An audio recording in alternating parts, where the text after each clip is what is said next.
मित्रांनो, तुमचं पुन्हा एकदा सुमिरित मराठी ह्या यूट्यूब चॅनेलवर स्वागत आहे. आजची कथा सुरू करण्यापूर्वी जर कोणी ह्या चॅनेलवर पहिल्यांदाच आले असाल आणि अजूनही सबस्क्राईब केले नसेल तर नक्की सबस्क्राईब करा. धन्यवाद.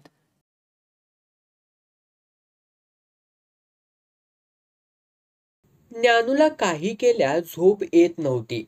प्रवासाचा शीण अंगात होता, त्यामुळे पेंग यायची. एखादी अर्धवट डुलकी लागायची, पण तो परत दचकल्यासारखं एकदम खाडकन जागा व्हायचा. दगदगीनं थकलेलं अंग निद्रेचा विसावा मागत होतं. मन मात्र आईच्या तब्येतीच्या काळजीनं अस्वस्थ झालं होतं. त्रस्त चिंतातूर मन दमलेल्या देहाला झोपूच देत नव्हतं. विश्रांती नाकारत होतं. आईचा चमत्कारिक आजार जीवाला घोर लावणारा होता. ज्ञानू तर हरण काळजाचा माणूस, हळवानी भावनाप्रधान. आई या शब्दात महाकवीच्या कल्पनाशक्तीनं वात्सल्यभाव अनुभवणारा. तो हिराचा जेठी मुलगा, नवसानं जन्मलेला. पोरग पायगुणी अशी आईची भावना. 12 वर्ष वांझोटीपणाची व्यथा तिनं अनुभवली होती. हा पोरगा पाठीवरती 2 भाऊ नि 1 बहीण घेऊन आला. पायगुणी तसाच सद्गुणीही. त्याच्यावरती आईची माया अपार. लाडाकोडात वाढवला, रात्रंदिवस राबत राहिली आणि पोराला शिकायला पाठवलं. आपल्या कल्याणासाठी हाडं झिजवणारी आई त्याला सदा डोळ्यांपुढं दिसायची. तिच्या मायेची, ती आपल्यासाठी करीत असलेल्या कष्टाची जाण ठेवून तो अभ्यास करायचा, काटकसरीनं राहायचा. शिक्षणाचा खर्च स्वतः कमवा आणि शिका या विद्यालयीन योजनेचा लाभ घेऊन कष्टातून पैसा मिळवून भागवायचा. आईवरती आपल्या शिक्षणाचा भार पडू नये याबद्दल तो दक्ष असायचा. तिच्या पायात काटा मोडला तर ज्ञानूच्या छातीत कळ यावी, त्याला तहान लागली तर हिराचा जीव व्याकुळावा, इतकं विलक्षण प्रेम होतं मायलेकरात. म्हणूनच आईच्या रोगानं त्याचं मन पोखरायला सुरू केलं होतं. हा रोग तरी कसला म्हणायचा? आपल्याला रोग वगैरे झाल्याचं हिराला कबूलच नव्हतं. 4 वर्षांपूर्वी ज्ञानू साताऱ्याला शिकायला गेला तेव्हाही तिच्या अंगावरती नायटे होते. पहिला नायटा तर केव्हा कातडीवरती उमटला ते तिचं तिलाही कळलं नव्हतं. पाठ कमरेवरती कासोट्याजवळ कप्प्याच्या खालच्या टोकाशी असलेला चट्टा तिला दिसायचा तरी कसा? त्याचं अस्तित्व कधी तिला जाणवलंच नाही. तो दुखायचा नाही, खुपायचा नाही, खाज नाही की हुळहुळणं नाही. कसं कुणास ठाऊक, पण अगदी सहजरित्या एका शेजारणीच्या तो नजरेस पडला. चापून चोपून मांडकासोटा घालून आणि पदर कमरेला खोवून ती ओढ्यातल्या खडकावरती धुनी धुत असताना, तो पांढुरका चकचकीत डाग हिरा ओनवली असताना त्या बाईनं बघितला आणि तिनं तो तिच्या ध्यानात आणून दिला. त्याचा काहीच त्रास नसल्यानं हिरानं त्याच्याकडं पूर्ण दुर्लक्ष केलं. वर्षभरानं तो रुपया एवढा असलेला डाग हाताच्या तळव्या एवढा झाल्याचं त्याच बाईनं सांगितलं. तरीही हिरानं मनावरती घेतलंच नाही. आणखी काही दिवस गेले आणि डाव्या हाताच्या दंडावर एक नायटा उगवल्याचं तिच्या ध्यानात आलं. आता मात्र हिरा थोडी बेचैन झाली. असे चट्टे अंगभर उडतात की काय या भयशंकेनं तिनं घराजवळच्या शहाण्या सुरत्या साबू म्हातारीला दोन्ही डाग दाखवून सल्ला मागितला. म्हातारीनं ओळखलं, हे देवाचं हाय.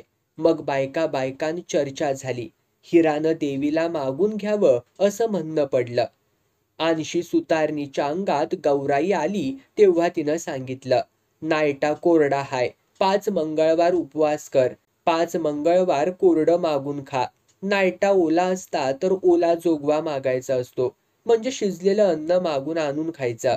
नायटा कोरडा होता म्हणून 5 घरी कोरडं म्हणजे धान्य वगैरे मागून आणून हिरानं खाल्लं. पण देवीचा कोप काही शांत झाला नाही. अतिशय संथ गतीनं तिळातिळानं डाग वाढत होता. मग औसेचे पुनवेचे नवस उपास तापात झाले.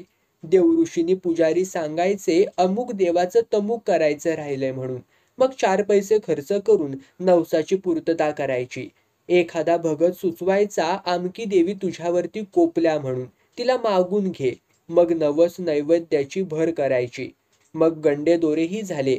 अर्थात हे उपाय सवडी सोयीनच ती करायची. दुखणं खाजणं नसल्यानं ते नायटे गेलेच पाहिजेत म्हणून अगत्यानं निकडीनं पराकाष्ठेचे प्रयत्न करायचं कारणच नव्हतं. ते आपोआप सुद्धा नाहीसे होतात असा अनुभवही एका बाईनं हिराला सांगितला होता. दुखत नाही म्हणजे ते देवाचं असणार आणि देवाचा असणार म्हणजे औषध वर्ज्य. शहरात जाऊन डॉक्टरी उपचार करण्याचा विचार स्वप्नातही सुचण्याची शक्यताच नव्हती. प्रपंचाचा गाडा ती एकट्यानं ओढत होती. नवरा असून नसल्यासारखा. त्याच्या हातनं कामधंदा व्हायचाच नाही. हा प्रपंच आपला नव्हेच अशी त्याची भावना. हक्कानं खायचा प्यायचा आणि बिड्या फुकीत गावगप्पा मारत हिथं बस तिथं बस करत फिरायचा. मुंबईला मिलमध्ये बहुसंख्य पुरुष मंडळी कामाला असल्यानं बायकांनी घर चालवण्याचं वळण राजुरीला पडलेलं. नवरा बायकोचे उठसूट खटके उडायचे. शिवराळ तोंडानं बायकोला चावरं बोलून जखमी करायचं आणि घराबाहेर पडायचं हा रावजीचा खाक्या होता. परत घरी यायचं ते पोटात कावळे ओरडू लागल्यावरच. तो मुंबईला असताना शेती घर हिरा सांभाळत होती. तो परतल्यावरही त्यात कुठलाही बदल झाला नाही. उलट तिची जबाबदारी आणखीनच वाढली. नवऱ्याची उसावर करणं भाग होतं.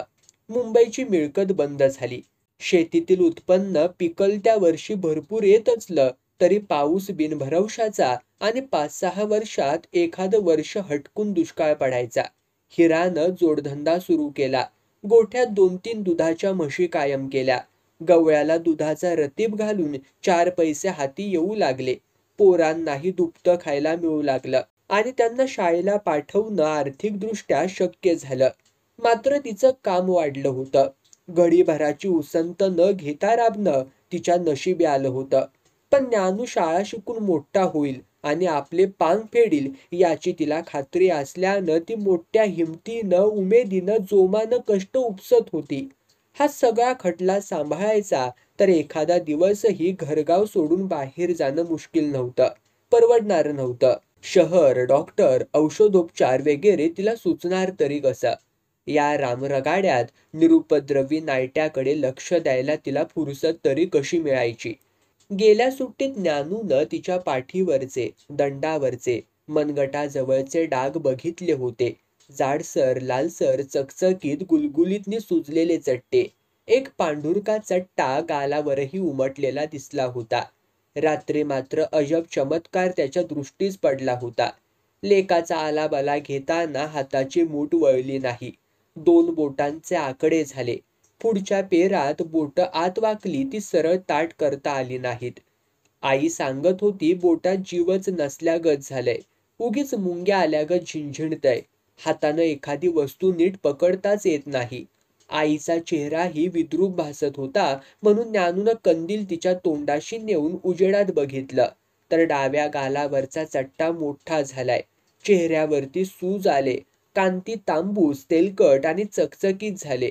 आणखी एक चमत्कार तिच्या अनुभवाला आल्याचं तिनं सांगितलं तेव्हा तर ज्ञानू थक्क झाला.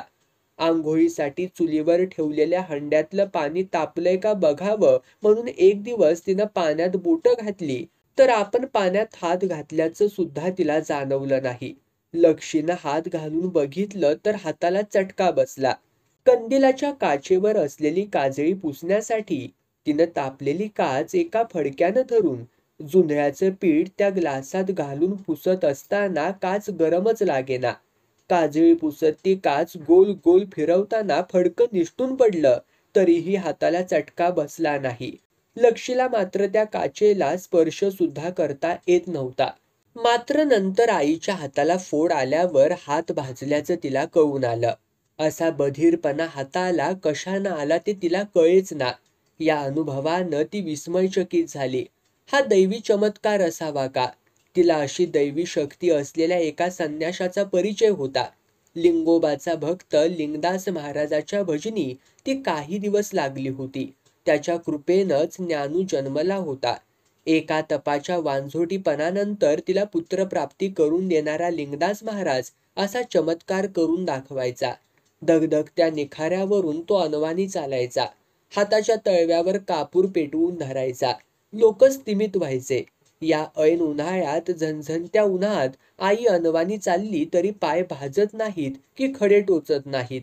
मात्र अधूनमधून कणकणी येते, तापही भरतो, अशक्तपणा जाणवतो, डोळे रखरखतात, सांध्यात दुखतं. ज्ञानूला तिनं असे विलक्षण अनुभव रात्री तो जेवताना सांगितले होते. या रोगाचं काय गौडबंगाल आहे याचं त्याला कोडं पडलं होतं.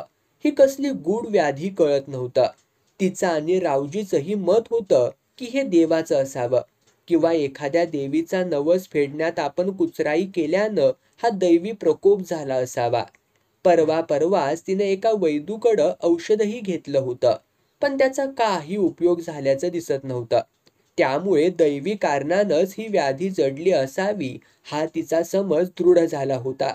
आईला वाईट याचं वाटत होतं की आता तिच्या हातनं कामं होत नव्हतीत.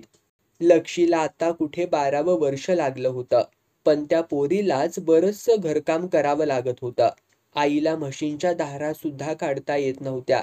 बोटच हवी तशी वळवता येत नव्हतीत. ते कामही लक्षीकडंच आलं होतं. आई फक्त तिला अशा गोष्टी शिकवत असे, तिच्याकडून काम करून घेत असे. एवढ्या लहान वयात तिला फार राबावं लागतं याचं आईला वाईट वाटत असे. लेकीच्या वयाच्या पोरी खेळात रमत शाळेला जात, लक्षीला मात्र सकाळपासूनच कामाला जुंपून घ्यावं लागे. प्रवासाचा शीण, त्यात भर आई विषयाच्या चिंतेची. विचार करून मेंदूही थकला आणि ज्ञानूचा डोळा लागला. पहाटे त्याला जाग आली ती जात्याच्या घरघरण्यानं आणि आईच्या ओवीनं. आईचा आवाज फार गोड होता. तिला खूप ओव्या पाठ होत्या. काही तिनं स्वतः रचल्या होत्या. त्यात कुटुंबातल्या व्यक्तींचा आणि विषयांचा संदर्भ असायचा. आई जात्यावर बसून ओवी गाऊ लागली की त्या घराला नवचैतन्याची जाग यायची. ज्ञानू अंथरुणात पडल्या पडल्या आजही ओवी ऐकत होता. सकाळीच्या पारी हात माझे जुंधळ्यात, देव नारायण उगवले कमळात. सकाळी उठूनी हात सूर्याला जोडीते, चुड्याला चंद्रबळ औकलेकांना मागते. उगवला नारायण माझ्या वाड्याला येऊनी, पोरा बाळांच्या औक्षाची देतो पत्रिका लिहुनी. नारायणा बाप्पा तुला सोन्याचं कमळ, द्याही सुकली आई माझी लेकर सांभाळ. परपंचाचा गाडा लोटता लोटना, बळ सरलं द्याईचा हात लावा नारायणा. माझं आयुष्य कमी करावं पुरतं, पोरा बाळासनी माझ्या घाल शंभरावर्त. प्रपंचाचा गाडा एकटीनं ओढून थकलेली आई रोग जर्जराई. देवानं पुरती दमछाक करून छळून दुर्दशा केलेली आई. स्वतःसाठी सुख मागत नाही, विसाव्याची अपेक्षा धरत नाही. चुड्याला चंद्रबळ आणि लेकरांना आयुष्य मागते. स्वतःचं आयुष्य कमी करून पोरा बाळांना शतायुषी कर म्हणते. ज्ञानूला गलबलून आलं. आईच्या आवाजात पूर्वीचा जोम नव्हता. तिच्या किन्नरी आवाजाला कारुण्याची झालर आली होती. ज्ञानू वसतिगृहात राहायचा. दूरच्या गावी असायचा. त्याची काळजी घेणारं आपलं माणूस कुणी नसायचं. सगळ्या पोरांबरोबर मिळल ते भाकर कोरड्यास खात असायचा. मग मी कशी गोडधोड खाऊ? आई सणासुदीला सुद्धा गोडधोड खायची नाही. ज्ञानूला पुरणपोळ्या आवडायच्या. तो घरी आल्याशिवाय पुरणपोळ्या ती करायचीच नाही. इतर पोरांना बाकीचं हवं ते करून द्यायची, पण पुरणपोळ्या नाही करायची. तुमचा दादा तकडं भाकरीचं तुकडं मोडत बसला असल, तुम्ही पोळ्या खाऊ नये बाळांनो, तो आला की त्याच्या बरोबर खावा म्हण, अशी समजूत घालायची. आपण पोराची आठवण ठेवायची आणि त्याच्या भावंडांनाही ठेवायला लावायची. आई तर खेडवळ बायकांसारखीच अडाणी होती. तिला शिक्षणाचं महत्त्व ते काय ठाऊक असणार. पण कुलकर्णी मास्तरानं शिक्षण घेण्यात पोराचं कल्याण आहे हे पटवून दिलं तशी सगळी मुलं शाळेला पाठवलीत. कर्मवीर अण्णांनी तिला भेटून पोराला साताऱ्याला आपल्या संस्थेत नेतो म्हणून सांगितलं तेव्हाही तिनं चटकन होकार दर्शवला होता. तिच्या जागी दुसरं कुणी असतं तर शेतकामात घरकामात पोरांची मदत मिळायची नाही म्हणून शाळेला पाठवलं नसतं. नवरा आळशी, दुसरं कुणी मदतीला नाही. ती बाई माणूस एकलीच, पण घरकाम सांभाळून शेतीची कामं केलीच की. शिवाय म्हशी बाळगून दूध रतिबाचे पैसे मिळवले. तेवढाच प्रपंचाला आधार. ज्ञानू डोळे पुसत उठून बसला. बघितलं तर लक्षी जातं ओढते आहे. आई जवळ बसून ओव्या गाते आहे. आईला जात्याचं खुंट पकडताच येत नव्हतं. खिडकीतनं आत उतरलेल्या कवळ्या सोन पिवळ्या किरणांचा झोत भिंतीला पाड देऊन गुडघे उभे करून बसलेल्या आईवरती पडला होता. तिनं डोक्यावरचा पदर पुढे ओढण्यासाठी हात वर केला. केसातनं बोट फिरवल्यासारखं करून तळव्यानंच पदर पुढं सरकावून घेतला. ते दृश्य बघितलं मात्र महारोग्यांच्या तांड्यातल्या बायका आठवल्या. एका बाईचा चेहराही जाड सुजवट चट्ट्यांनी भरला होता. चकचकीत तेलकट कांती, कानाच्या पाळी जाडसर, बोटं अशीच वाकडी. पण छे, काहीतरीच भयंकर विचार. ज्ञानूनं तो विचार झटकून टाकण्याचा प्रयत्न केला. तरीही महारोग्यांचं ते दृश्य डोळ्याफुडून काही केल्या हटेना. ती विद्रूप कुरूप माणसं, जडलेली बोटं, सुजलेले पाय, बसलेली नाकं, बारीक मोठ्या गाठींची गर्दी असलेले ओबड-दोबड चेहरे. नकोसं असतानाही एक किळसवाना विद्रूपतेचा शरीर अवयवांचा तपशील डोळ्यांपुढं पुन्हा पुन्हा येतच होता. सुमीच्या सहवासात असताना तो तांडा बघितल्याचं सुद्धा विसरून गेला होता. आईकडे बघून अकारणच ती घाणेरडी आठवण आली होती. मनातनं ती चित्र फाडून काढून टाकता येईनात म्हणून ज्ञानू झटकन अंथरुणातनं उठला आणि बाहेर दारात आला. नवा दिवस उगवला होता आणि गाव केव्हाच जागं झालं होतं. रात्रभर वादळी पावसानं राजुरीच्या परिसरात हा धुमाकूळ घातला होता. पांढरीला आणि काळीला चांगलं झोडपून काढलं होतं. घरांचे छप्पर उडाले होते. पत्रे उचकटून फेकले गेले होते. कौलं उलटी पालटी होऊन पडली होती. जुन्या घरांच्या भिंती ढासळल्या होत्या. गावाच्या वरत्या अंगाचं एक प्रचंड जुनाट चिंचेचं झाड जमीनदोस्त झालं होतं. पहिल्याच पावसाचा मारा जबरदस्त होता. त्याला वेगवान तुफानी वाऱ्याची साथ मिळाली होती. कित्येक वर्षात वळीवानं असा खूळ लागल्यागत धिंगाणा घातला होता. गावातल्या रस्त्यानं आणि रानातल्या वड्या वगळीनं तुडुंब पाणी वाहिलं होतं. गावाबुडीचा लिंगाई ओढा काठोकाठ पात्र भरून लिंगाणा डोंगरातून धावत आला होता. खाज खळगणी तळी डबरं भरून ओसंडत होते. आडोसा नसलेली बाहेर उघड्यावरती बांधलेली जनावरं गारांच्या मार्गिरीनं बेजार झाली होती. वीज पडून एक बैल भाजून मेला होता. असा विध्वंसकारी पराक्रम गाजवून पावसानं रातोरात पोबारा केला होता. सकाळी आकाश अगदीच निरभ्र दिसत होतं. उभ्या गावाला झाडून झोडपून काढल्यानं सगळं स्वच्छ ताजं वाटत होतं. कवळ्या उन्हात राजुरीकर घोळक्या घोळक्यांनी जमून पावसानं केलेल्या नासधुसीची पाहणी आणि चर्चा करीत हिंडत होते. आज तरी चिखल ओलीमुळे मशागतीची उन्हाळी कामं बंद ठेवूनच भाग होतं. त्यामुळे बहुसंख्य गावकऱ्यांना कुठे जाण्याची घाई नव्हती. ज्ञानू प्रातर्विधी आंघोळ उरकून चुलीपुढं शेकत बसला होता. रात्रीच्या पावसातलं भिजणं बाधीकारक होऊ नये म्हणून आईनं त्याला शेकून घ्यायची सूचना केली होती. चुलीवरती भगुल्या चहाचं आधण ठेवलं होतं. ज्ञानू बसल्या बसल्या चुलीत सरपण सारून जाळ फुलवत होता. रावजीही स्वयंपाकघरातच भिंतीकडेला बसून निवांतपणे विडी फुकत चहाची वाट बघत होता. एका कोपऱ्यात ताकाचा खांब होता. तिथं लक्षित ताक घुसळत उभी होती. ताकाच्या डेऱ्यात दोरीच्या ओढण्याबरोबर गिरकणारी मोठ्या रवीचा खळ खूप खळ खूप असा आवाज घुमत होता. संपत आणि जयवंत म्हशीच्या गोठ्यात साफसफाई करीत होते. शेण सगळा पाट्यात भरून उकिरड्यात नेऊन टाकत होते. घरातली पोरं कामाला लागली होती. रावजीला राबणं ठाऊकच नव्हतं म्हणून तो नेहमीच अळटळ करीत कामाची चालढकल करून विड्या फुकत बसायचा. हिरा आता खुडूक होऊन बसली होती. लेकीला ताकातलं लोणी केव्हानी कसं काढायचं याची सूचना देत चहाची उकळी केव्हा येते इकडे लक्ष ठेवून होती. ज्ञानूला आई कामाला हातच लावू देत नव्हती. प्रेमाबरोबर प्रतिष्ठेचाही त्याला संदर्भ होता. गावात सगळ्यात जास्त शिकलेल्या आज ना उद्या साहेब होणाऱ्या पोराला शेणाच्या पाट्या उचलायला आणि पानाच्या कावडी वाहायला लावायचं. ज्ञानूनं तिला कितीही समजावून सांगितलं तरी तिला त्यानं काम करणं पटत नसे, आवडत नसे. शेणा मातीत हात घालायचा होता तर हातात बुकं कशाला धरलीत म्हणून ती विचारायची. श्रमाचं महत्त्व कर्मवीर अण्णांच्या संस्थेत शिकणाऱ्या ज्ञानूला पूर्णपणे कळत होतं. पण आईच्या हट्टापायी तो तिचं ऐकायचा. तिचं म्हणणं ज्यानं त्यानं पात्रतेप्रमाणे काम करावं. रावजी बसून खातो याचा तिला संताप यायचा. परीक्षेचं काय र ज्ञानू? रावजीनं नाकातोंडातनं विडीचा धूर सोडत सहजगत्या विचारलं. गणिताचा पेपर तेवढा अवघड होता पण पास होईन असं वाटतंय. मग औंधा मुंबईला पळणार तर. आता मुंबईला कशाला जाईल तो? हिरानं तिखटपणे विचारलं. आता घ्या. मुंबईला कशाला म्हणून विचारत्या. मिलमंदी कामाला जाईल का तर तुझ्या मसरांचं शान काढत बसल. शान का काढल? मॅट्रिक पास झालाय तो मॅट्रिक. त्याला एवढं शिकवलं ते काय मिला फिलात राबायला नव्हं. हिराच्या बोलण्यात गर्व होता. मग जीवाची मुंबई कराया पाठव त्याला. कुचकं बोलायचं कारण नाही. तुम्ही केलीसा तेवढी फुरकी. तिनं खणखणीत आवाजात सुनावलं. हिच्या आईला गतकाळे मिलात मी घाम गाळीत होतो म्हणून तर तू राजुरीत जीवाची मुंबई करत होतीस ग. हे समद्या गावाला ठाव हाय. रावजी चिडून उसळला.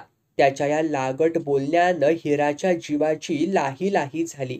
त्याच्या बोलण्याचा अर्थ तिनं मनोमन जाणला होता.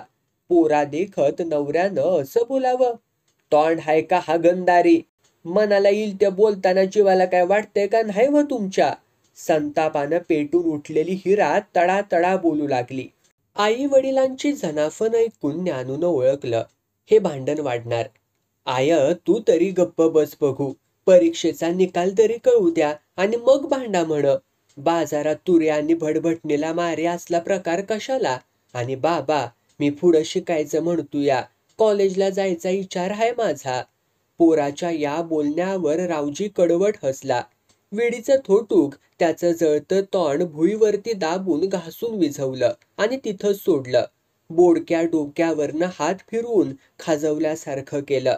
तुला काय जन्मभर शिकत बसशील बाबा. पर ह्यो परपंच चालवायचा कुणी? गावच्या पाटलानं. मी ह्यो असा. माझ्या हातनं काम काय व्हायचं नाही. ही अशा आदू होऊन पडल्याली. पोटाला काट घालावं का बिब्बा घालावा. म्हणजे आजवर गावच्या पाटलानं चालवला ह्यो सरपंच का तुम्ही चालवलं? तवा आता घोर पडलाय तुमच्या जीवाला त्याचा. हे बघण्यानु. बायकोचं बोलणं कानाड करून रावजीनं आपलं म्हणणं दामटलं पुढं. ह्यो साळचा खर्च रेटायचा नाही आमच्याकडनं. निबत होतं तवा केलं की. त्यातनं तुझ्या आणि हिच्या हट्टापायी सगळीच पोरं साळला जाणारी. म्हणजे राबणारी एकटाने खाणारी तोंड मातूर. तो हिशोब तुम्ही कशापायी काढतायसा व. हिरा चवताळली. तावानं उठून नवऱ्याकडं वळली. त्याच्या पुढ्यात उभं राहून हात ओवाळून आणि हातवारे करून बोलू लागली. राबणाऱ्या एकट्याचं तोंड बघा. लय राबून धन लावला नाही. मुंबईसनं आल्यापासनं हिकडची काडी कवा तिकडं केल्याचं आठवतंय का? माझ्या हातनं काम होणार नाही म्हण. काम न हुयाला हाताला काय गिरणं लागल्या ती का महारोगानं हात झाडल्या ती. गड्यावानी गडी हायसा की बेस. अग ए तोंडावर किती बाडबाड बडबडतीयास. लाकडाचं असतं तर कवाच फुटून गेला असतं. मर्दीने भांडखूर तिच्या आईला हिच्या. मीच आणीवर भांडखूर काय? पोरांची तोंड मोजा लागल्यावरती भांडण नाही तर काय आरती ववाळीन व्हय तुमच्या पुढं. सवताच्या तोंडाला पुरल एवढं तरी मिळवायचं होतं म्हणा. पोरं शिकत्या ती ते माझ्या जीवावर. मी शिकवणार हाय सगळ्यासनी बघा. तुझ्या आईला तोंडावरतीच का व्हलपाडू पायताना न. बायका भिताड म्हणायची. तुम्ही आता भांडण बंद करतायसा का मीच जाऊ आपला बाहेर. ज्ञानू वैतागून म्हणाला. तू कुठं जातोयास? काय ते निकाल लाव आणि मग जा कुठं वाटल तिकडं. तुझ्या वारगीची पोरं मिळवती झाल्या ती. तू कवा मिळवून आणायचास र? आमची हाडं नदीवर गेल्यावर? का शिक्षणाला खर्च येत नाही म्हणत जलम घालवायचा बुकात. तो शिकू दे जलमभर. त्याला पुरं करावंसं वाटल तवा साळा सोडील त्यो. हिरानं ठामपणे सांगितलं. ह्यो कॉलेजात जाऊन बॅलिस्टर हुयाचा आणि तुला मोटर बंगला घेऊन द्यायचा. मॅट्रिक झाला म्हणजे डोसक्यावरनच पाणी गेलं या. आता लागू दे कामाला. तुम्हाला काय वाटतंय बॅलिस्टर होणार नाही वय माझं पोर? पोतभर पुस्तकं वाचतोया त्यो. मला नका दिना मोटर बंगला. पर त्याचं सवताचं तरी कल्याण होईलच की. हे आई तू तरी बंद कर की आता. सकाळी सकाळी काय भांडण लावलं हे. काय करायचं ते बघू मागणं. चहा दे बघू आधी. मग लक्षीनं रवी खांबाला टेकवून ठेवलं आणि ती चुलीकडं आली. बघूला थोडं दूध ओतलं. बघूला चुलीवरनं उतरवून फडक्यानं एका लोट्यामध्ये चहा सोडला. तो गंगाळात ओतून आईला, बाबाला आणि ज्ञानूलाच दिला. तोच मचाक आवाज आला म्हणून चहा पिता पिता हिरानं बघितलं तर सगळ्यांच्या नजरा चुकून तिकडं मांजरानं डेऱ्यात तोंड घातलं होतं. गंगाळ खाली टाकून मड उचललं तुझं असं म्हणत ती डेऱ्याकडं धावली. मांजरानं धडपडून बाजूला उडी घेतली, पण रवीला त्याचा धक्का लागून रवी डेऱ्याला लवंडून खाली पडली. मांजरानं क्षणार्धात पोबारा केला होता. हिरानं डेरा उचलूपर्यंत अर्ध अधिक ताक आणि त्यावर आलेलं लोणी सांडून जमिनीवरती त्याचं थारोळं पसरलं होतं. काय करावं आता? सगळं लोणी ताक मातीला मिळवलं की त्या मड्यानं. लक्षे फडका अनग हे पुसून काढाया. अगं सांडलंय सांडून गेलं पिऊ दे की मांजराला. उग पुसून कशाला नाश करतेस त्याचा? रावजीनं सुचवलं. गिरण लागली त्याला. ताक सांडलं, त्याला लोणी खायला घालू म्हणताय व्हय? चांगली बूथ सांगतायसा की. हिरा फनकाऱ्यानं म्हणाली. ही तुझी अक्काल. मातीत जायचं ते खाल्लं मांजरानं तर काय बिघडलं ग? गुमान चहा प्या आता. उग खवळू नगासा मला. मांजराची हुशारी कळत्या मला बी. तुमच्यात आणि त्याच्यात काय बी फरक आहे का व? प्रत्येक गोष्टीवरनं भांडलंच पाहिजे काही. किरकोळ गोष्टीवरनं सुद्धा उगच तंडत बसायचं म्हणजे तरी काय? चहा पिऊन ज्ञानू बाहेर जायला उठला. कुठं चाललायस र? परत विडी पेटवत रावजीनं विचारलं. गावात एक चक्कर टाकून येतो. लंब्याचा शिवाप्पा भेटतोया का ते बघतो पहिलं. त्या शिव्याच्या नादी आणि कशाला लागतोयास? एक नंबरचं नालायक बोडक्याचं पोरगत्या. तुला आणि गुतवल कुठं तरी. मला काय गुतवतोया त्यो? अरे गावात टगेगिरी करतोय त्यो. वाटमारी सुधी करतोया. असं कानावर आलंय माझ्या. काल का परवा आलता माझ्याकडं मला शानपणा शिकवायला. काय म्हणत होता? शानपणा काय? आमच्या फायद्याचं सांगाया आलता नव्ह? हिरानं मध्येच तोंड घातलं. पण काय म्हणत होता ते तरी सांगा की.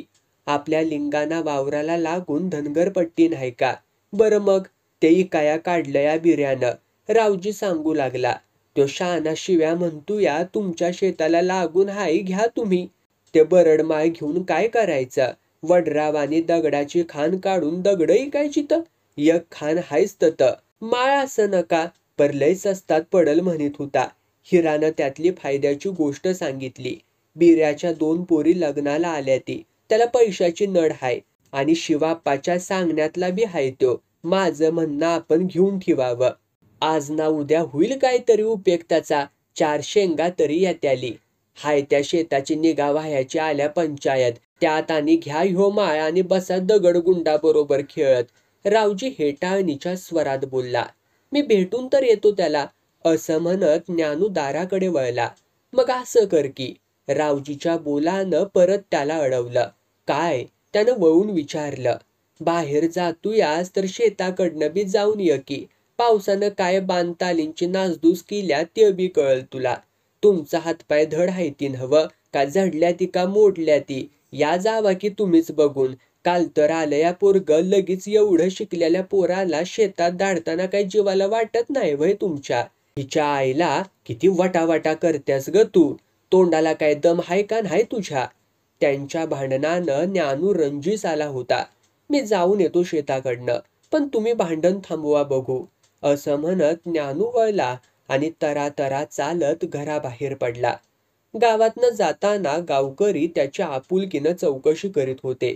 कवा आलास? बरं आहे नव्ह? परीक्षा झाली का? पुढं आणि किती शिकणार? असे त्यांचे प्रश्न. लय शिकलास गड्या. गावात पहिला नंबरच आहे बघ तुझा. मोठा साहेब होणार बघ तू. बापाचं नाव काढणार. असे कौतुकाचे उद्गारही निघत. सातारसारख्या दूर गावी राहून लय शाळा शिकलेला म्हणून राजुरीकरांना त्याचं कौतुक होतं. शिवाय रावजीचं पॉर लय गुणाचं हे बऱ्याच अंशी खरं होतं. त्याचं बोलणं गुळमाट, वागणं सरळ सोट, माणसं जोडणं, सगळ्यांबरोबर मिळून मिसळून असणं त्याच्या स्वभावातच असल्यानं शिकलेल्यांचा माणूस घाणा अहंकार, आपण कुणी वेगळे आणि मोठे असल्याची भावना त्याला अजून तरी शिवली नव्हती. ज्ञानूनं शिवाप्पा लंब्याचं घर गाठलं. या लंगोटी दोस्ताचा म्हातारा बाप दारातल्या शेरडी पुढं खांबाला चारा बांधत होता. काय नाना, बरं चाललंय नव्ह? ज्ञानूनं विचारलं. चाललंय ते बरंच म्हणायचं. कवा आलास र पोरा त्वा? रात्री आलूया. शिवा कुठाय व्ह? तो सुक्काळीचा एवढ्या यरवाई उठतोया व्हय? रातभर जागायचा आणि दिवसभर झोपा काढायच्या. काम न्हाय का धंदा न्हाय? रात्रभर जागून मग काय करतोया त्यो? तू विचार की त्याला. कुठं भजन कीर्तन ऐकायला जातोया त्या? तू त्याचा दोस्त आहेस, शिकला सवरलायस. 4 शहाणपणाच्या गोष्टी सांग की त्याला. बरं बरं, असं म्हणत ज्ञानू घरात गेला. चपला हुंबऱ्याशी काढताना आत नजर टाकली. तिथंच सोप्याला घोंगडं वरखाल घालून शिवाप्पा डाराडूर झोपला होता. ज्ञानू त्याच्या जवळ गेला आणि त्याला हातानं हलवून ढकलून उठवू लागला. शिवा, हे शिवा, उठलास का रे शिवा? हूं असं करत शिवा उठून बसला. डोळे चोळून ज्ञानूकडं बघितलं. ज्ञानू तू? असं म्हणत त्यानं घोंगडं नीट पसरलं. बस की, झोप गेली का नाही म्हणायची अजून? हा गेलीच म्हणायची. रात्री आलास नव्ह? उभं राहून मळकट चौकड्याची लुंगी कमरेला व्यवस्थित कसून बांधत त्यानं विचारलं. होय, पण तुला कसं काय कळलं? तू आल्याचं सपान पडलं होतं. शिवा हसत खाली बसला आणि आपली भरदार उघडी छाती हातानं घासू लागला. तू असा गाडीत बसून येत होतास, जवळ तुझी बायको होती. आणि कोण बरं? हा, तुझा चुलत सासरा एक होता. काय तरीच काय बरळतोयस? मी काय वावर जत्रेला गेलो होतो का काय म्हणायचं? पण आम्ही तिघं होतो हे खरं की, ज्ञानू आश्चर्यानं म्हणाला. कुठं बघितलंस आम्हाला? सपनात. आता खरं ते सांगतोस का? आये, अगं ये आये, मिश्री दे बघू आणि चाखर. शिंद्यांचा ज्ञानू आलाया बघ, शिवानं मोठ्यानं वरडून सांगितलं. म्हातारीला जरा कमी ऐकायला येत होतं. औंदा परीक्षाचं कसं र? पास होईन असं वाटतंया तरी. ते काय तुला अवघड नाही खरं, म्हणजे मॅट्रिक होणार तू. मी बी 4थीतनं शाळा सोडली नसती तर मॅट्रिक झालो असतो नव्ह. झाला नसतास, अजून 4थीतच अडकून पडला असतास गड्या. लेका, पुस्तकाला कधी शिवत होतास का तू इथं? यगडाव शिवल्याचं आठवतंय र? कुलकर्णी मास्तरानंच अंड्याचं पुस्तक शिवायला लावलं होतं. आठवतंया का? न आठवायला काय झालं? आनंदाच्या एक पुस्तकाची 4 पुस्तकं करून तू वाटला होतास. त्यातलं मला एक दिलं होतंस. ज्ञानूला त्या घटनेच्या आठवणीनं हसू आलं. कुलकर्णी मास्तर लय गमत्या. शिवाप्पाला त्यानं शिक्षा काय करावी? त्याला सगळ्या पोरांच्या पुढं आपल्या टेबलावर बसून आनंदाचं पुस्तक सुई दोऱ्यानं व्यवस्थित शिवून द्यायला लावलं होतं. पुढं काय करायचं म्हणतोयस मग? कॉलेजला जायचं, अजून भरपूर शिकायचं म्हणतोय. हं, म्हणजे हिरा मावशीची 7.5 अजून सुटायची चिन्हच नाहीत म्हण की. असं का म्हणतोयस? खर्चाचा भार पडू देत नाही मी तिच्यावर. ते म्हणत नाही मी. दुधाचा पैका येतोय तिच्या हातात. ती नाही भिणार तुझ्या खर्चाला बघ. मग 7.5 कशाची? आता हाय का? मावशीची तब्येत कशी आहे ते बघितला नाहीस वाटतं. तिच्या तब्येतीचं म्हणतोस होय. खरं आहे हो तुझं. ज्ञानूच्या डोळ्यांपुढं आईची बिघडत नासत चाललेली छबी तरळली. सुजलेले नायटे, वाकडी झालेली बोटं आणि बधिरतेचं गूढ. काय झालं असावं आईला? कसल्या रोगाचं ग्रहण लागलंय तिला म्हणायचं. मावशी लय ठकल्या बघ. तुम्हा पोरासाठी जलम झिजवलाय तिनं. तिच्या सुजलेल्या तोंडावर तिला गिळणारा रोग दिसला मला. काय करावंसं वाटत नाही. दमल्यावानी होतंय म्हणत होती मला. कसला रोग म्हणायचा रे ह्यो? जन्माचा भोग म्हणायचा ह्यो. ती म्हणत्या देवाचं हाय. मी म्हणतो घरातल्या लोकांचा हाय. तुझा बाईत खाव हाय. खायला कार आणि भुईला भार. त्याचं एक गिराण तिला लागल्यालं. त्यात तुम्हा पोरांच्या शाळेचं लाड. तुला राग येईल, पण मी तोंडावरती खरं ते स्पष्ट बोलणारा माणूस आहे बघ. ते ठाऊक आहे मला. तुझं म्हणणं काय? ह्या घराचा खटला तू सांभाळ गड्या. मी म्हणतो तू नोकरी धरण्यानं बी ह्यो परसनं सुटायचा नाही. तुझी भावंड लहान, आई आजारी, बाप घरातल्या घुशीवानी परपंचा पोकरत बसल्याला. भन 2 वर्षात लग्नाला येणार. कोरडवाहू का होईना पर जमीन हाय. दावणीला 4 जनावरं हायती. ह्यो समदा व्याप सांभाळायचा तर नोकरीचा सुदीक विचार कराया न ग. पुढं शिकायची गोष्ट तर लांबच राहिली गड्या. शिवाचं म्हणणं पटेल असंच होतं. ज्ञानू काही क्षण न बोलता पायजमा गुडघ्यापर्यंत वर ओढून दोन्ही नडग्यावरून हात फिरवण्याचा चाळा करत बसला. कॉलेजात शिकायची, निदान BA तरी व्हायची खूप इच्छा होती. ज्ञानू उदास हळव्या स्वरात बोलला. आम्हाला तर काय तू शिकल्याला बघवत नाही वैर. माझं काम ह्या आशानं असं हाय एवढंच सांगणं. बघ बाबा, तुझं तूच ठरव. तू आल्या आल्याच हे बोलायचं कारण म्हणजे परवाच तुझ्या बाची गाड घेऊन आलो. तवा रडगाणं गात होता त्यो. त्याची कायमचीच तक्रार असते हे मला ठावं हाय. पर जरा विचार केल्यावर त्याचं पटलं मला. मावशी म्हणत होती पोराला शिकवणार, साहेब करणार. पर तिला बघितल्याबरोबर मी म्हटलं, तिचं काय आता खरं नाही. हा रोग देवाचा आहे म्हणते आई. तुला पटतं का रे हे? ज्ञानूने एकदम विचारलं. खुळा का काय तू बी ज्ञानू म्हणायचं? लोकासने रोग चिकटवत बसायला देवासने दुसरी काय कामं नाहीती का? सारं देव पाक बिघाडल्या ती म्हणायचं तर. मलाही तसंच वाटतंय. तिची आपली अडाणी समजूत. आपण तिला ईश्वरपूरच्या जाधव डॉक्टराकडे घेऊन जाऊया का? जाऊया की. मी तिला 50 डाव डॉक्टराकडे जाऊ चल सांगत होतो. पर मसरांची धार कोण काढणार आणि देवाचं असलं तर डॉक्टराकडे जाऊन काय उपयोग? असलं काय बाय सांगत बसत्या. आणि धनगर पट्टीचं काय म्हणतोस? स्वस्तात मिळत्या तर घेऊन टाक म्हणतोय. बिऱ्याला पैशाची नड हाय. त्याचा पोरगा गुंड्या माझा दोस्त हाय. म्हणजे माझ्या सांगण्याला बी हाय. ऐत घरला लक्ष्मी चालून येत्या तर तुझा बा दार बंद करून बशील म्हणतोया. कितीपर्यंत देईल रे? 5-6 हजाराच्या आत बाहेर. 6 एकराचा मळा हाय. वर काय खडक नाही. ईदभर का होईना मांस माती असलेली पट्टी हाय ती. तुमच्या वावराला लागून बी हाय. काय 4 शेंगाला तरी मरण नाही बघ. एवढ्या रकमेची जुळणी करायची म्हणजे मावशीकडं पैसा हाय ती बघ. जिगी जिगी करून पैशाला पैसा जोडून गोळा केल्या ती तिनं. तसं असेल तर विचार करू मग. आईच्या मनात असलं तर घेऊन टाकू. बरं उठू काय मग? अरे थांब की. ए आहे, अगं चहाचं काय झालं ग? शिवानं ओरडून विचारलं. तोच म्हातारी चहा घेऊन आली. शिवाला मिश्री आणून दिली.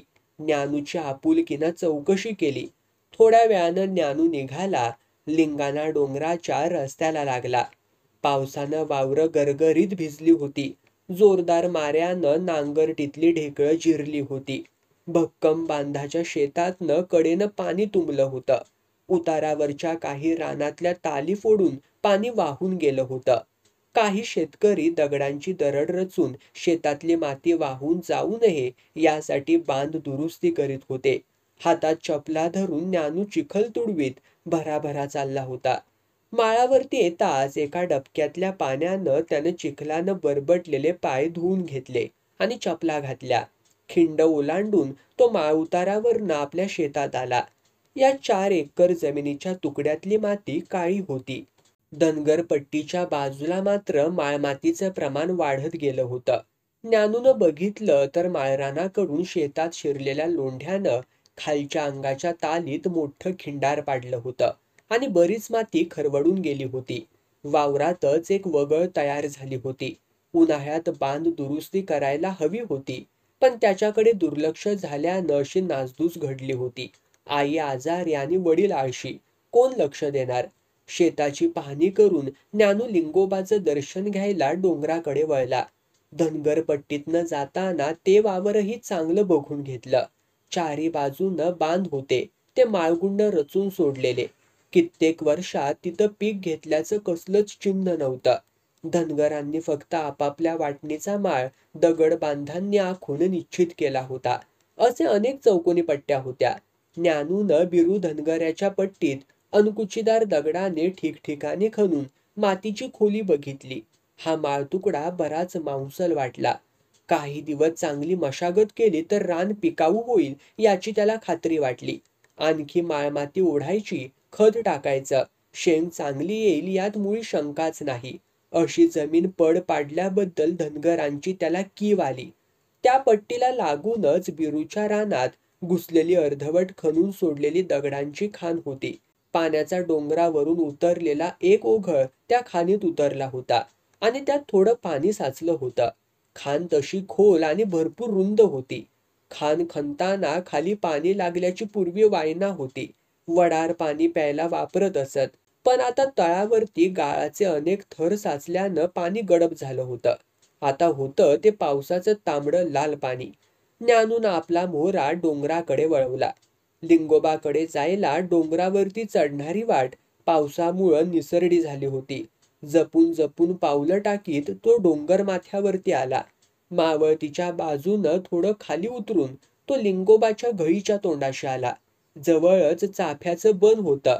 सबंध डोंगरावरती कुठे झाडझाडूर नव्हतं. हिथं मात्र 10-12 चाफ्याची झाडं होती. 2 बेलाची होती. ज्ञानूनं तिथली शुभ्र आणि सोनवर्णी फुलं काढून घेतली. गुफेमध्ये शिरून तिथल्या काळ्या क्षार नि थंडगार पाण्याच्या कुंडात हातपाय धुवून घेतले. लिंगोबाच्या स्वयंभू पाषाण पिंडीवरती फुलं वाहून त्यानं देवदर्शन घेतलं. पिंडीवरच्या खडक छतातनं ठिबकणारी, लिंगोबाला 12 मास अभिषेक करणारी बारीकशी धार ज्ञानू बराच वेळ बघत थांबला. इतक्या उंचीवर डोंगर कुशीत 12 महिने अखंड वाहणारा झरा असणं हा निसर्ग चमत्कारच म्हणायला हवा. जवळच्या कुंडातलं पाणीही जिवंत, तिथले पाझर अखंड शाश्वत. सखा पाटलानं आपल्या शेतात इतकी खोल विहीर खोदली होती की लोक म्हणायचे, पाताळलोकी उतरायला रस्ता तयार करताहेत आपले पाटील. आणि 25-30 पुरुष खोल गेल्यावरही विहिरीला पाणी नाही. आणि हिथं लिंगाणावरती मात्र तिन्ही त्रिकाळ साक्षात पाषाणच पाझरतोय. देवाची करणी, दुसरं काय म्हणायचं. ज्ञानू एका नायवाटेनं डोंगर उतरू लागला. अनेक ओहोळ डोंगराच्या अंगावरून पायथ्याकडे वाहतानाचे, उड्या घेत खळाळत स्वच्छंदपणे लयदार गतीनं खाली उतरतानाचे ते दृश्य मोठे मनोहर दिसले असते. पण त्यासाठी पाऊस कोसळत असतानाच डोंगराकडे यायला हवं. आता सगळं पाणी वाहून गेलं होतं आणि वगळीतले दगडगोटे कोरडे ठणठणीत झाले होते. पायथ्याशी आल्यावर त्याच्या लक्षात आलं की अनेक ओघळींचे लोंढे खाणीच्या बाजूनं डोंगरावरून उतरतात. त्या सगळ्यांना थोड्या प्रयत्नानं खाणीकडे वळवून नेता येणं शक्य आहे. खाणीतला गाळ काढून आणखी थोडी खोदली तर पाण्याचा भरपूर साठा करता येईल.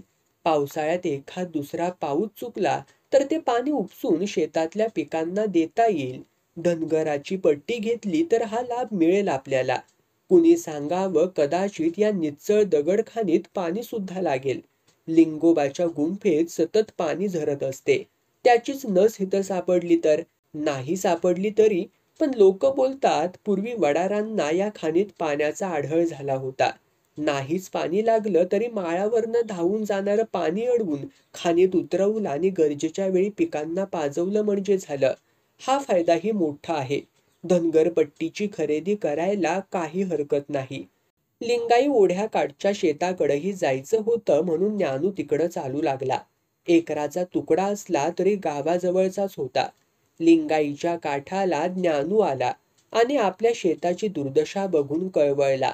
निम्म अधिक रान लिंगाईच्या पाण्यानं धुपून टाकलं होतं. मुसंडीनं येणाऱ्या पाण्यानं प्रत्येक मोठ्या पावसाच्या प्रसंगी बरंच रान कातरून नेलं होतं. आणखी काही वर्ष दुर्लक्ष झालं तर सगळं शेतच जाग्यावरून उठून जाईल अशी लक्षणं दिसत होती. लिंगाईच्या पात्रातनं अजूनही गुडघाभर पाणी वाहत होतं. ज्ञानूनं चपला हातात घेतल्या आणि तो प्रवाहात उतरला. ओढ्यात राजुरीकरांची झिम्मड उडाली होती. गैरम्हसरं, बैल, रेडं धुण्याचं काम मोठ्या उत्साहात चाललं होतं. मेच्या पहिल्या आठवड्यात लिंगाई वाहणं म्हणजे मोठीच पर्वणी म्हणायची. या दिवसात पाणी प्यायला मिळायची मारामार. मग जित्राबांनाच काय, माणसांना सुद्धा अंग धुवायला पाणी मिळायचं तरी कुठून. पण वळवानं लिंगाई भरून पाणी दिलं होतं. माणसा जनावरांची आता चंगळ झाली होती. पोरं ठोरं डुंबत होती. बाया बापडी दगडाच्या कपचीनं घासून घासून अंगाचा महिनोन महिने चढत गेलेला मळ काढत होते. खडकावर बायका घरातली झाडून सगळी कापडं अंथरूनं पांघरूनं सह आणून धुत होत्या. जनावरांचं हंबरणं, बायकांचा कला बोलणं, पोरांची आरडाओरड असा दंगा योट उसळला होता. एकच कालवा ऐकू येत होता. ज्ञानूला ओढ्यातनं वर येताना जवळच्या खडकावर 4 जणी 4 कोपरे धरून मोठी वाकळ खडकावरती आपटून धुताना दिसल्या. त्याची नजर त्यातल्या झंपर परकरातल्या पाठमोऱ्या पोरीवरती स्थिरावली. चप्पल काठावरच्या खडकावर टाकून हात धुण्याच्या निमित्तानं तो परत प्रवाहात 2 पावलं पुढं गेला आणि हात धुता धुता तिरप्या नजरेनं त्या पोरीच्या मोहक डौलदार हालचाली बघू लागला. एका लईमध्ये वाकळ धुण्याचं काम चाललं होतं. 4 जणींचे हात एकाच वेळी वर जायचे आणि परत त्या ओनवी होऊन एकदम वाकळ आपटायच्या. उभं राहणं आणि ओनवणं थांबलं. वाकळाची घडी करून त्यावरती पोरगी आणि दुसरी एक बाई दोघी उभ्या राहिल्या आणि नाचल्यागत वाकळ तुडवू लागल्या. दुसरी एक बाई प्रवाहात उभं राहून त्या घडीवरती हातानं पाणी मारत होती. वाकळाची घडी परत उलटायचं आणि पाणी मारून तुडवायचं. त्यातला मळ काढायचा. त्या पोरीचं तोंड ज्ञानूकडे वळलं आणि त्याच्या छातीतला एक ठोका चुकला. ती सुमी होती. काल त्यानं सुमीला पातळात बघितलं होतं. आज ती परकरात असल्यानं पाठीमागून तो तिला ओळखू शकला नव्हता. क्षणभर भोवतालचे भान हरपले आणि तो तिच्याकडे बघतच राहिला. सुमी खाली बघत वाकळेवरती नाचत होती. वेणीच्या 2 लांब सडक शेपट्या गुलाबी रिबनीची फुलं टोकाशी धरून रुळत झुळत उडत लोंबकळत होत्या. काय बघतोयास र ज्ञानू? तिथं काय रंभा नाचा लागल्यात या का काय म्हणायच्या? ज्ञानू दचकला. गोंधळून घाबरून वळला. खांद्यावरती कावड घेतलेला शिवाप्पा काठावरती उभा होता. हसत होता. ज्ञानू शरमून हसला. परत एक नजर सुमीकडे टाकली तर ती आता त्याच्याकडेच बघत होती. म्हणजे शिवाचं बोलणं तिनंही ऐकलं की काय? तिच्या डोळ्यात ओळखीचा आनंद होता. ओठावरती स्मितहास्य होतं. नाकातली चमकी चमकारत होती. तिच्या गुंजाळी डोळ्यात तशीच एक चमक होती. आता हाय का? अरे ज्ञानू, काय रे? हिकडं आम्ही हाय म्हटलं. मी कुठं तू नाहीस म्हणतोया? असं व्हय. आम्ही कवाचं वळिकलंय. शिवा पाण्यात उतरून दोन्ही घागरींच्या मुंडकी धरून पाण्यात बुडवून बोलू लागला. माझं रातीचं सपान खरं होणार तर म्हणायचं. कुठलं स्वप्न रे? सकाळी सांगितलं नाही व्हय तुला? तू, तुझी बायको आणि सासरा गाडीत बसून येत होता. आलं, ध्यानात आलं. पुढं काय झालं? बसरगीच्या घोलात वाटमाऱ्यांनी गाडी अडवली. हा? खरंच की? तुला काय ठाऊक रे? ज्ञानूनं आश्चर्यानं विचारलं. रस्त्यातल्या त्या प्रकाराबद्दल तो कुणाजवळही बोलला नव्हता. मात्र पवार बोलला असण्याची शक्यता होती. सांगितलं नव्हं, सपान पडलं होतं म्हणून. बुडबुडत घागरी भरल्या तसं पुढं वाकून उभं असलेल्या शिवानं एक झोला देऊन कावड उचलली. छल, येतूच नव्हं? अजून मला भूताच्या शेताकडं जायचं आहे. अरे एवढं ऊन तावा लागले या. जा म्हण सांच्या पारी. जमलं तर मी बी येईन तुझ्या सोबत. असं म्हणतोयस? बरं चल तर मग. ज्ञानूनं परत एकदा धुनी धूत असलेल्या त्या शिंद्यांच्या बायकांकडे नजर वळवली. त्यांचं वाकळ धोपटणं चालू झालं होतं. पण सुमी मात्र सारखं मान वळवून वळवून त्याच्याकडेच बघत होती. त्याला खूप बरं वाटलं. सुमी एकटीच धुणं घेऊन आली असती तर त्याला चांगलं वाटलं असतं. पाय निघतोय का नाही रे तुझा? काठावरती कावड घेऊन उभं राहिलेल्या शिवाप्पानं विचारलं. तसं ज्ञानूनं गरकन तोंड फिरवलं आणि तो चालू लागला.